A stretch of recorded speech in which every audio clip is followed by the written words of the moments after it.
Hello everyone, welcome to Building the Ultimate Matchbox Car Collection. My name's Tyrone. I've got some more Matchbox 143s to show you. These are ye oldies. Well, they're in brand new condition, but we'll start with the 1920 Preston tram car. This is from the Trolleys, Trams and Buses European Transit Collection. Try getting your face around that. Freeze frame that if you wish. Preston, a borough of Lancashire.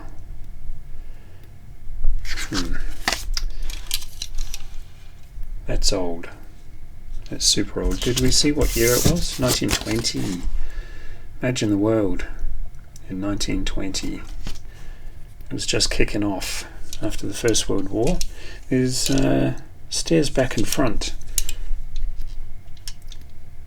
There's a door there, a door there. Where does the driver sit? Yikes.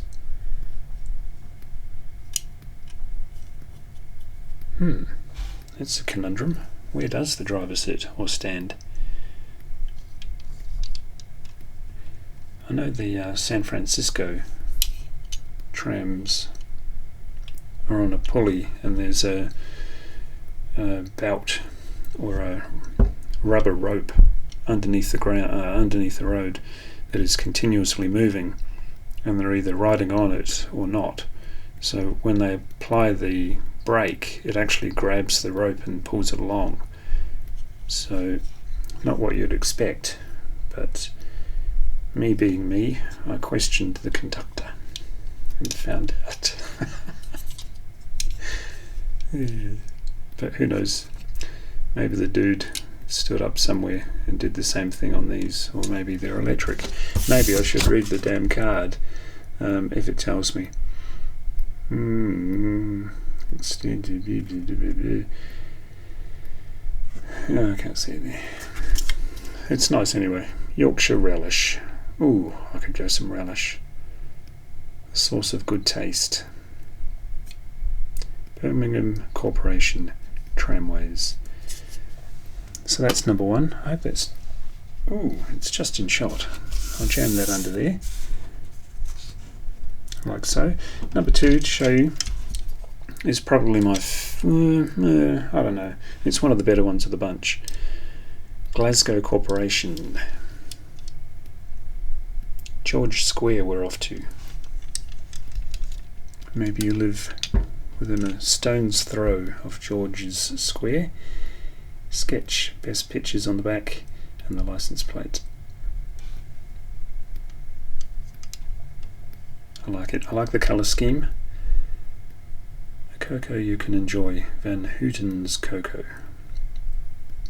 Best and goes farthest.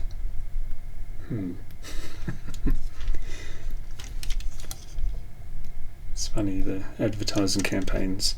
It's got Julie's on the back. Oh, where's the card? It's 1930. Yeah, see, big step up from the previous one. 10 years. That's what 10 years of technology gets you.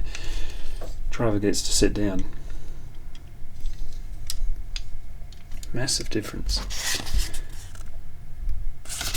And freeze frame that.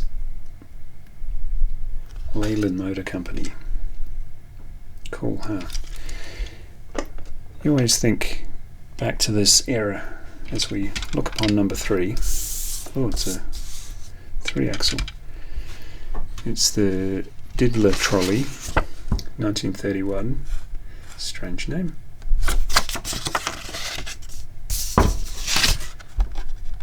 Freeze frame there. Petrol driven. Yeah, you always think back to that era, and even older. I was watching a BBC period drama called Little Dorrit. I've seen it before, I'll see it again, but I was watching it a couple of weeks back, and it stuck in my mind about how badly people must have smelt, because they're always in the same clothes and you see them wash their face but nothing else. And at one point, one of the main characters, he used to be rich and then he wound up in the poorhouse, and they sort of time-lapsed his misery for 3 or 4 days, maybe 3 or 4 weeks, who knows. And then he was rescued by the girl he didn't know he was chasing, blah, blah, blah. And long story short, he wakes up to her face in his face, and they open face kiss. And it's like, ew. When was the last time you brushed your teeth? And he was eating stale bread and very poor quality wine for the week. Ugh. 1910 Renault motor bus.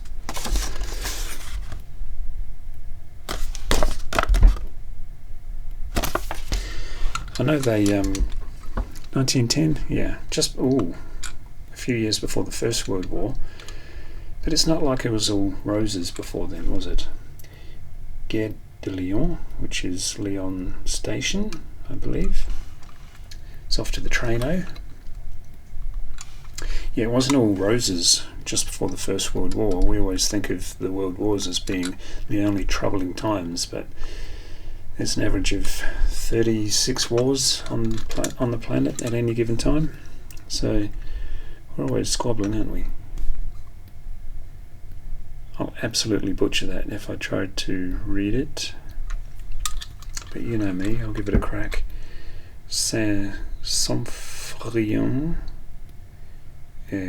Cuse, Paris, maybe.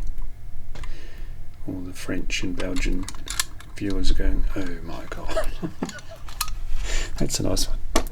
1910. Let's zip back to the future. 1922. This is an omnibus. 1922 AEC omnibus from Dublin. I've been to Dublin just for the day. Watch your step. Dublin Corporation. Kennedy's, that's the brand for me. And me. I don't know what they sold.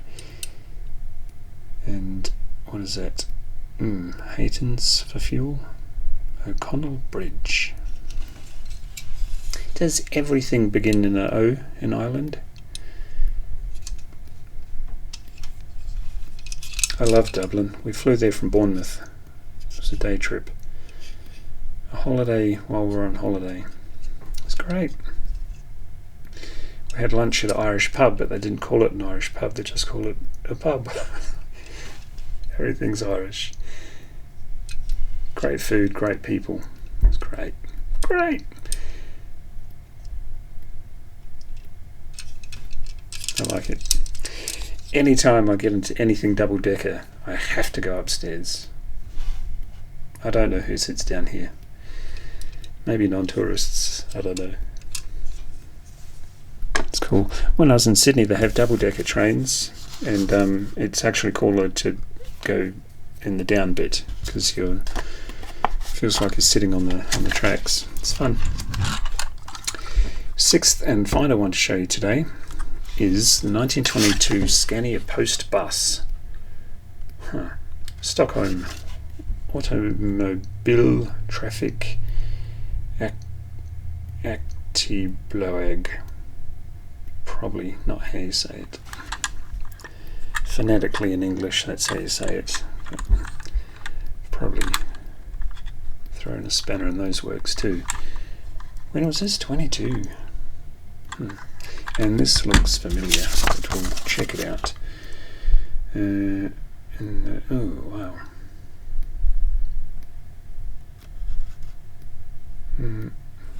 Freeze frame if you wish. Scania, looking very much like the Model A front, but it was all regulation, wasn't it? You had to have headlights the same size, you had to have everything tickety-boo. Kind of a bit like how the modern cars today kind of look the same because it's all the regulations. So there you have it. There's a little, it's not a trip down memory lane, is it? No one's alive that was alive back then. It's a little glimpse into the far, far past when things were so rosy and nobody fought. Like, share, subscribe, and I'll see you in the next one. Bye.